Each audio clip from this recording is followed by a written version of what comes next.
Donc là, je vais vous faire une petite vidéo qui concerne la batterie. Donc ma box, elle est complètement autonome, elle fonctionne avec une EcoFlow, une Mini River. Là, je vais vous montrer en fait ce que ça consomme, ce que ça tire sur la Mini River. Donc là, j'ai lancé le chauffage, donc c'est un Vevor 8 kW.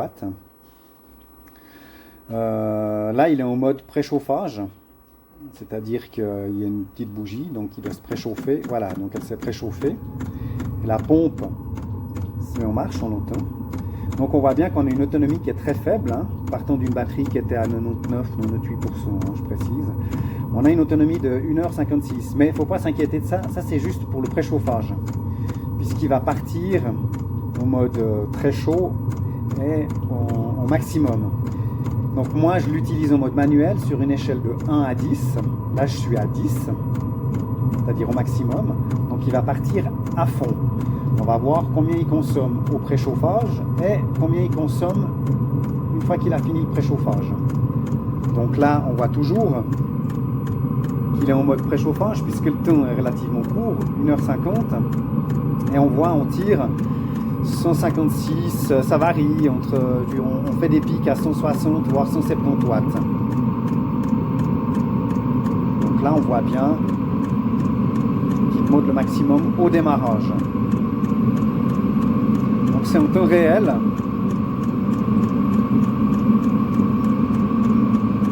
Donc voilà. Je précise juste une chose, c'est que moi j'ai une échelle de 1 à 10. Même à 1, c'est déjà trop pour l'attente. Je veux dire, si on pouvait encore descendre en dessous de 1, ça serait bien. Il faut prendre compte aussi d'une chose, c'est qu'il ne va pas fonctionner tout le temps. On va le mettre sporadiquement, dès qu'il fait un peu froid, on le renclenche. Donc vous allez voir après l'autonomie qu'on a avec la vitesse numéro 1, c'est assez impressionnant.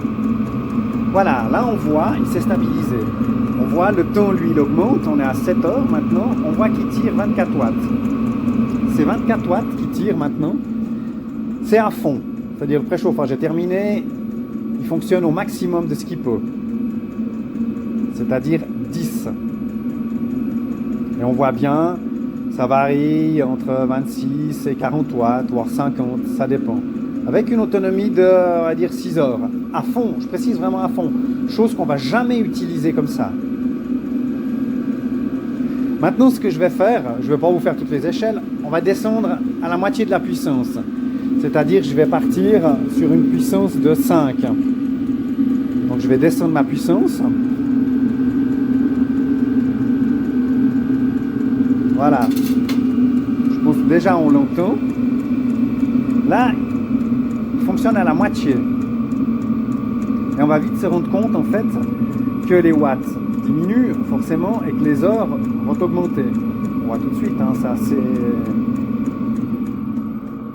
c'est assez flagrant. Hein. Là, à la moitié, on tourne à 17, 16-17 watts. C'est encore assez stable.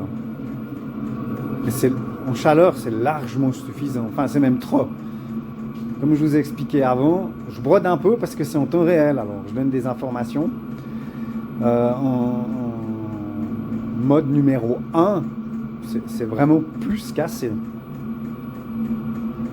Voilà, là, on se rend compte que si on le ferait fonctionner à la moitié de sa puissance, on aurait une autonomie de 9 heures, voire 10 heures même, d'autonomie.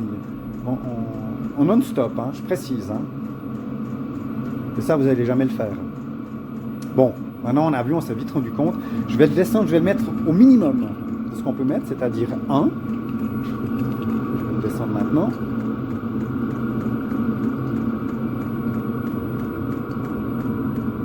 Voilà. Là, je suis au minimum de ce qu'on peut lui demander. Et vous allez vite vous rendre compte que cette petite batterie, elle est assez impressionnante. Bon, déjà, ça fait nettement moins de bruit. Et on se rend vite compte, en fait, qu'on arrive à une autonomie qui frise ici.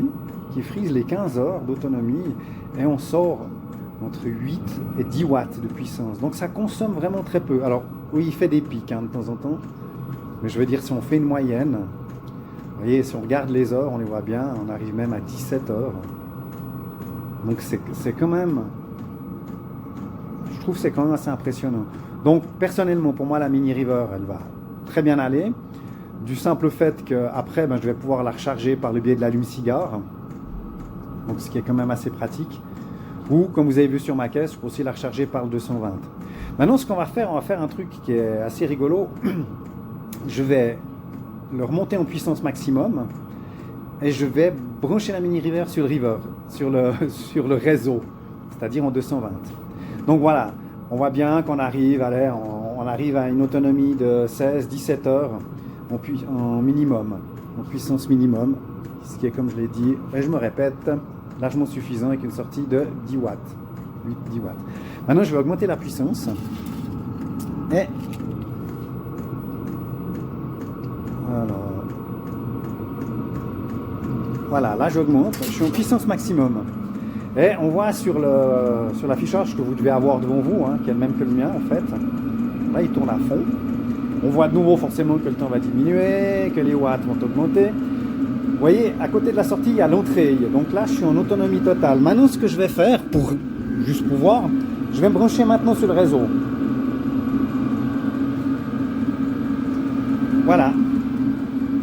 Donc en fait, on s'aperçoit que la Mini River, elle est bien foutue. Parce qu'on sort avec 38 watts. Et moi, je rentre avec 151 watts. Sur le réseau, hein, je précise. Ce qui serait intéressant, c'est d'essayer aussi avec une batterie. Mais on essaiera peut-être la prochaine fois parce que là, la vidéo va être assez longue.